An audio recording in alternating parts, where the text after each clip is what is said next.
गढ़वाल की सान न्यूज़ से वरीश चंद्रा। और मैं आज आया हूँ बहुत ही वरिष्ठ समाज सेविका, पूर्व जिलाध्यक्ष महिला कांग्रेस कमेटी देहरादून और बहुत ही वरिष्ठ राज्य आंदोलनकारी श्रीमती सत्य पोखरियाल जी पोखरियाल मैडम नमस्कार। नमस्कार। सबसे पहले मैं आपके न्यूज़ चैनल को बहुत बहुत धन्यवाद करती हूँ। आपको धन्यवाद करती हूँ, आप यहाँ मेरे पास पहुँचे हैं और अपना मैं जो भी हो अपना थोड़ा बहुत जो व्यू है वो दूँगी आपको। और मैं सबसे पहले जो थराली में जो हमारे जो व्यक्ति शहीद हुए हैं थराली में, उनको मैं नमन करती हूँ और उनके परिवार वालों को यही कहना चाहूँगी कि वे धैर्य से ईश्वर पर ही वो छोड़ें और धैर्य रखें। बहुत बहुत धन्यवाद। मैडम, जैसे कि लगातार से राजधानी में और राज्य में जो है कानून व्यवस्था बहुत ही बिगड़ती जा रही है, क्या कहेंगे आप? ये जो राज्य में बिगड़ती हुई कानून व्यवस्था है ये बहुत ही विचलित टाइप की हो रही है, बहुत ही गलत हो रही है कि ये कानून ही सब कुछ है। कानून नहीं है तो आप बताइए कुछ भी नहीं है। आप ये बताइए, कहते हैं दाएं चलो बाएं चलो, क्यों कहा जाता है? इस पर भी ही कानून लगता है, क्योंकि अगर आप उल्टे सीधे चलोगे और कोई एक्सीडेंट हो जाता है, सीधे चल रहे हो तो कुछ आपको माफ़ किया जाएगा, वरना आप पर फिर दंडित किया जाएगा आपको। तो ये तो संविधान और ये जो है हमारी व्यवस्थाएं इसीलिए बनाई गई हैं कि सही चाल चले, सही मनुष्य समाज में अच्छा वो हो सही। पर ये जो बिगड़ती हुई कानून व्यवस्था है ये हमारी सरकार ने इस पर बहुत गद्दारी की हुई है, मनमानी कर रही है। इस पर आप देखिए गुंडागर्दी है, गुंडागर्दी कितनी हो रही है। आप जाइए कहीं पर भी वो उठा गोलियां भून जा रहे हो, किसी को मार दे रहे, किसी उठा लड़कियों को देखो शराब पी करके सड़कों पर पड़ी हैं। कौन है? और उठा कर मैंने देखा, अपने आँखों से खुद देखा मैंने कि कोई लड़की ऐसी पड़ी हुई है और जो है पुलिस वाले भी दूर दूर खड़े हैं, कोई नहीं चढ़ रहा है। अरे कुछ तो अपने मनुष्यता दिखाओ या कुछ सख्ताई दिखाओ जो हमारे समाज में गंदगी ना हो, मेरा ये कहना है। और दूसरी बात है, आप ये देखिए थानों में जाइए, आप थानों में जो है आपके आज तो हर तरह से कुछ ना कुछ परेशानियां तो हैं ही। कोई जाता है रिपोर्ट लिखवाने तो थाने वाले क्या करते हैं, आप जाइए, आप नहीं लिख रहे, फिर दोबारा बुलाएंगे, फिर दोबारा बोले। जब उनके कहीं से उनका थोड़ा सा वो होगा, सपोर्ट होगा, वो आएंगे और तो वो लिखी जाएगी। तो ये क्या लिखना नहीं चाहिए? उनको लिखना ही चाहिए। क्यों? परेशानियों में है वो व्यक्ति, उसके साथ कोई ना कुछ गद्दारी हो रखी है, कोई परेशानियाँ हो रखी है। तो मैं यही कहना चाहूँ कि ये जो बिगड़ती हुई हमारी जो कानून व्यवस्था है इसको हमारी सरकार ठीक करे, मनमानी ना करे। पुलिस वाले हैं, आप देखिए पुलिस वाले जो हैं वो उनके कहने के अनुसार चलते हैं, वो अपनी ड्यूटी नहीं करते, सही ड्यूटी नहीं करते हैं। आपको पता होगा सही ड्यूटी नहीं करते हों, क्यों? वो उनके कहने पर चलते हैं। हमारे कांग्रेस का कुछ भी थोड़ा भी, हमारा विपक्ष का कुछ भी कोई काम उल्टा सीधा जो भी हो रहा, वो एकदम से उनको जेल भेजने की धमकी देते हैं, उल्टा सीधा कहते हैं। तो इस पर भी हमको खेद है, दुख है कि हमारी जो सरकार है वो सरकार की जिम्मेवारी बनती है कानून को सही से इस्तेमाल करे, करवाए और इस पर जो है विचार रखे। आप देखिए महिलाओं पर कितने अत्याचार हो रहे हैं, महिलाओं पर क्या नहीं हो रहा है, बड़े दुष्परिणाम इसके हो रहे हैं। अंकिता हत्याकांड में आपने देखा होगा क्या कुछ, ऐसी तो बहुत हैं। अंकिता हत्याकांड के तो बहुत ही केस हुए हैं, पर हमारा एक उदाहरण एक मिला हुआ है जो वहाँ पर देखिए आप, क्या माता पिता भी बिलखते रह गए। अब क्या चुप बैठे हुए हो? क्या करेंगे वो? आप बताइए। चुप बैठे हैं वो कुछ नहीं कर पा रहे, क्योंकि सरकार के आगे उन्होंने बड़े गिड़गिड़ाए, बड़े हमने जलसे नारे बहुत कुछ करा हमने। तो उन्होंने जो है पहले वीआईपी का नाम ही नहीं बताया। क्यों? उन्हीं का ही व्यक्ति था वो। इस तरह से इस बात को दबाते रहे। पब्लिक क्या कर पाई? कुछ भी नहीं कर पाई। आप क्या कर पाई? अंकिता के लिए क्या कुछ नहीं हुआ, मगर कुछ नहीं कर पाई। तो हमारा यही कहना है सरकार से, अगर चाहते हैं अच्छा हो, समाज में अच्छा हो और आपकी सरकार बनी रहे, तो ये जो कानूनी व्यवस्था है इसको ठीक बनाए रखें। इस व्यवस्था को मतलब इस तरह से रखें, कानून पे चले हर कोई, तो उस पर क्या होता है, समाज में एक अच्छा माहौल होता है। और जब हमारी संविधान ही सही नहीं, कुछ नहीं है, तो इसका तो माहौल बहुत ही बिगड़ता चला जाता है। जैसे कि अभी कुछ दिन पहले राजभवन कूच किया, क्या इसका कुछ असर पड़ेगा? देखिए असर तो क्यों नहीं पड़ेगा, सरकार है तो पब्लिक भी अपनी जगह है। पब्लिक अगर इतनी इकट्ठी हो जाती है तो सरकार को गिरा सकती है, मैं आपसे बताऊं।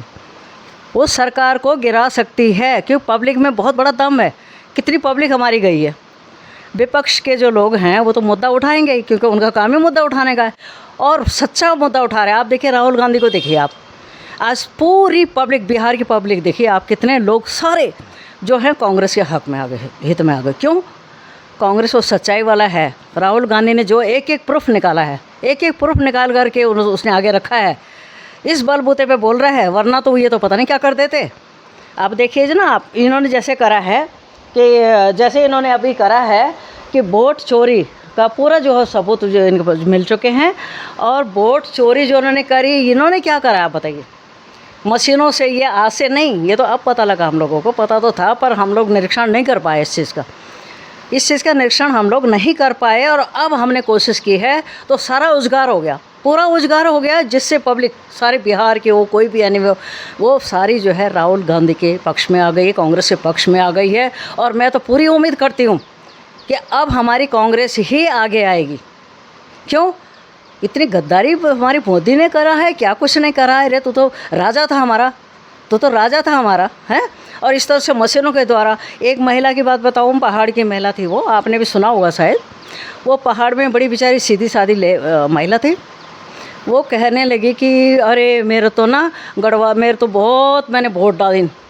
वो गढ़वाली में बोलती, मैंने तो बहुत वोट डाली, और वो उन पैसा भी देने, ना आने जाने को पैसा भी देने, खर्चा भी देने, और खानों भी खिलाए। और इन मेरे बहुत बैण छन, सहेली छन में दगड़ियाण छन, उन भी बहुत इन एक तरह से काम करे।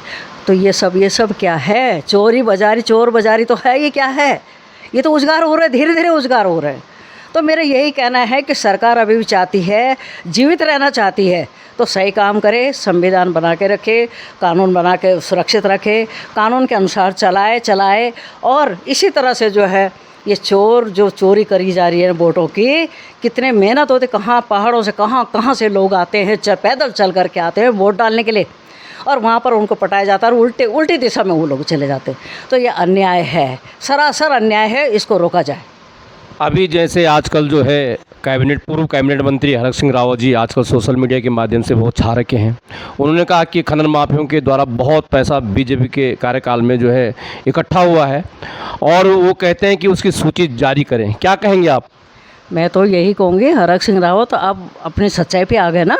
जब पार्टी में थे तब तो क्या करते, वो दबे थे, अब ओपन हो गए, अब खुल गए। वो उन्होंने कहा 30 करोड़ का इन्होंने जो चंदा लिया, इसमें त्रिवेंद्र सिंह रावत जी कह रहे हैं 30 नहीं, वो तो 27 लिया हमने। तो सारी ओपन हो रही बातें, पूरी बातें सच्चाई में आ रही हैं। देखो वो अपने मुंह से बोल रहे हैं, ये अपने मुंह से सारी बातें उजागर कर रहे हैं। तो कहने का मतलब झूठी बात नहीं है, सच्ची बात है। और हरक सिंह रावत कहते हैं अभी तो मैं बहुत कुछ करूँगा। आपने देखा होगा, ऐसे नहीं बोलता आदमी, जब सच्ची बात होती है तभी बोलता है। अगर सच्ची बात ना होती, इतने ओपन बोलता है, वो तो जेल में उसी समय कर देते उसको। वो तो ऐसे कर रहे हैं, हमारे लोगों को धड़ाधड़ जेल में कर रहे हैं। क्यों? उनको तो अपने को बचाना है ना। तो हरक सिंह रावत अब सारा उजागर करेंगे, कुछ कर भी रहे हैं। राज बब्बर शेर बने हुए हैं वो, सच्चाई पे, ऐसे नहीं। वो बहुत इज्जतदार महान आदमी है, वो सम्मानित आदमी है, और वो अभी और उजागर करेगा, और इस पार्टी को वो नकारेगा, बुरी तरह से नकारेगा। पब्लिक देखेगी इसका तमाशा। ऐसा होना नहीं चाहिए, नहीं होना चाहिए। उत्तराखंड के राज्य आंदोलनकारियों की कुछ मांगे रही है, वो भी सरकार से आजकल नाराज़गी में चल रहे हैं। क्या कहेंगे आप? मैं तो राज्य आंदोलनकारी को तो आप देखो, ये भी बहुत बड़ा एक मुद्दा है। आज राज्य लिया हम लोगों ने, इस राज्य को लेकर के हमको मिला क्या है आप बताइए। हमने क्या कुछ नहीं करा। पूरी महिलाएं, पूरे बच्चियां, बूढ़े, जवान सारे सड़कों पे उतर गए थे, इसलिए कि हमारा राज्य होगा, हमारी मनमानी होगी, बाहर का कोई नहीं होगा, और हमें जो हर चीज़, हमारे उद्योग धंधे हैं, छोटे बड़े काम, हमें सबको मिल जाएंगे, और यहाँ का विकास होगा। मगर आप सोचिए, ये विकास नहीं, ये तो बहुत बुरे हाल हमारे जो सरकार ने कर दिए। अब जो हम लोग, ये बच्चे लोग, जो हम घरों को छोड़ कर निकले, बड़े बूढ़े घर में बीमार पड़े, बच्चे खाना खाया नहीं खाया, जे सड़कों पे धरना दिया, जे आज रेल रोको, आज ये करो, सो अपनी प्रयास करा हमने, हमारा राज्य बने। आज हमारा राज्य बना तो ये सरकार जो है ऐसे हमारे सिर पर चढ़ गई है, ऐसे सिर पर बोल रही हमारे कि वो जो उनको पेंशन दे रही 4500, जो जेल गए हैं उनको वो भी मनमानी से कर रहे हैं, जो भी थोड़ी बहुत उनको दे रहे हैं। तो उन्होंने एक समान वो नहीं करा है। जब मैंने कि मुख्यमंत्री से मैंने बात करी थी, उन्होंने कहा क्या आपने ये जो आंदोलन करा इसलिए करा है कि हमें पेंशन मिले? मैंने कहा नहीं, इसलिए तो हमने नहीं करा। हमने तो जब आपने देना शुरू करा, जब आपने पेंशन देनी शुरू करी, तो हमने कहा जब तुम एक को दे दो सबको दो। सब थे हमारे साथ, और जो हम नेतृत्व करने वाले थे हमारे साथ तो पब्लिक जुलूस चलता था। सबसे पहले यहाँ अजयपुर कला से हम 4,000 लोग मेरे सबसे पहले वहाँ गए थे। आप सबको पता है, इस तो फ्रंट पेज में न्यूज़ है। और इस पर जो है और भी जगह जगह से आते थे। हमने बहुत ही जो कुछ करना था करा ही है। आज हम गिड़गिड़ा रहे कि हमें पेंशन दे, कुछ अच्छा करें। जो गरीब है, चलो जो गरीब है उनकी तो रोटी रोजी भी वही चलती है, जो गए बेचारे सड़कों पर रहे। तो ये सरकार भी अनदेखी कर रही है। और 10% आरक्षण जो कहा था लड़कों की, आज बेरोज़गारी है। उस बेरोज़गारी में जो 10% आरक्षण का मुंह से बोला, घोषित कर दिया, पेपरों में भी आ गया, मगर वो लागू नहीं करा। कितनी सरासर धोखेबाजी है, सरासर धोखेबाजी है। ऐसा नहीं होना चाहिए। दूसरी बात, महिलाएं जो हमारी जो है वो चिन्हीकरण के लिए बहुत भटक रही है। कईयों की मौत हो गई, कई अभी कगार पे खड़ी हैं, अभी कगार पे खड़ी। हमें शायद मिलेगा चिन्हीकरण, मिलेगा कुछ सम्मान मिलेगा हमको, मगर वो भी सरकार उसको नकार रही है, जो कि बहुत खेद की बात है, दुख की बात है, शर्म की बात है, सेम की बात है। जी, मैं ये क्वेश्चन मेरा और भी है कि जैसे आप लोगों के कार्यकाल के दौरान, चाहे महानगर विंग हो, चाहे वो जिला हो, महिलाओं की एक बहुत बड़ी भागीदारी दिखती थी, लेकिन आज महानगर भी नहीं दिखता, न जिला दिखता। इसका मुख्य कारण क्या है? अब ये मुख्य कारण ऐसा है कि एक तो हमारे आपस में मतभेद होते हैं, वो मतभेद नहीं होने चाहिए।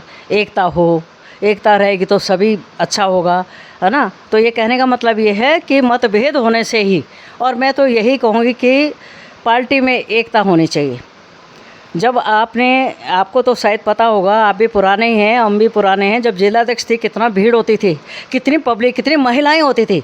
अभी मैं आपको पेपर्स दिखाती हूँ सारे मेरे, आप देखें कहाँ कहाँ मैंने मीटिंगें नहीं करी, कितनी पब्लिक महिलाएं थी। ये सत्यता है इसमें, अभी दिखाती हूँ मैं आपको, प्रूफ दिखाती हूँ। और आप देखिए कि क्या कुछ हमने नहीं करा है, मगर इसमें हमें सम्मान नहीं मिला है, जिसमें हमें खेद है। इसमें प्रत्येक महिला, पुरुष, बच्चे ये चाहता है सरकार से भी कि वो हमें सम्मान दे, इज्जत दे, हमें हमारे जो हक बनता वो दे। तो हमारी सरकार में जो है, कांग्रेस में भी हमारी एकता हो रही है। अब मुझे तो उम्मीद है कि हमारी जो सरकार है वो आएगी, पक्का आएगी, क्योंकि ये धोखाबाजी जो हो गई ना, ये जो हमारे इन्होंने करा, भाजपा वालों ने जो धोखा किया है, अब इसमें हमें मौका, विपक्ष को मौका मिल रहा है। विपक्ष आगे आएगा और सत्यता में चलेगा। जब नारायण दत्त तिवारी थे उस समय देखिए ना, उस समय का इतिहास ही समझ लीजिएगा आप। क्या कुछ नहीं था, कैसी सरकार थी, क्या था, लोग पब्लिक खुश थी, काम करते थे। आज जो काम उन्होंने करा, कांग्रेस ने करा, आज वो भाजपा कहती हमने करा। इतना झूठ, इतना झूठ, इतना झूठ बंद करिए। इस झूठ को, लूट लफेरे वो सब बंद करिए आप, और सत्यता पर रहिए। संविधान को बचाए रखो, कानून को बचाए रखो, और पब्लिक के साथ एक सहयोग करो। और अपना अगर पार्टी चाहते हो तो सब आपको करना पड़ेगा, तभी सफलता मिलेगी। जी, आप उत्तराखंड के सभी कांग्रेसियों को क्या संदेश देना चाहेंगे आप? मैं तो यही कहूँगी, हमारे जो बड़े लीडर हैं उनको ही चाहिए, क्योंकि छोटे तो वो बेचारे भीड़ भड़ाका बना के चलते रहते हैं, पूछता कौन है, काम वही करते हैं, वो बड़े नहीं करते। मगर कहने का मतलब है कि बड़ों को ही, छोटों को, जितने जो पुराने हैं, कर्मठ हैं, साहसी हैं, काम करने वाले हैं, उसमें हम भी आते हैं, तो वो अनदेखी करते हैं। तो उसमें बड़े दुख की बात होती है, हमें एक खून के आंसू पीने पड़ते हैं, क्योंकि हमने दरी तक उठा रखी। आप बताइए, 78 से मैं थी, मैं अपनी बात बता रही हूँ, और भी हमारे श्यामा साई हैं, राधा तिवारी हैं, ये बाला शर्मा हैं, हमारी ये जो बहुत संयुक्ता रानी हैं, तो बहुत लेडीज़ हैं। मैं आपसे बता रही हूँ कि बहुत दुखी हैं, जो उनको सम्मान नहीं मिलता है। महिलाओं को कांग्रेस में सम्मान मिलना चाहिए, और पुरुष के साथ महिला पहले ज़्यादा होनी चाहिए, तभी जाके सम्मान मिलेगा। कांग्रेस में एकता बढ़ी रहेगी, यही मैं कहूँगी। और धन्यवाद। आपका गढ़वाल की शान न्यूज़ में जुड़ने के लिए बहुत बहुत धन्यवाद। धन्यवाद भाई, धन्यवाद, बहुत बहुत धन्यवाद।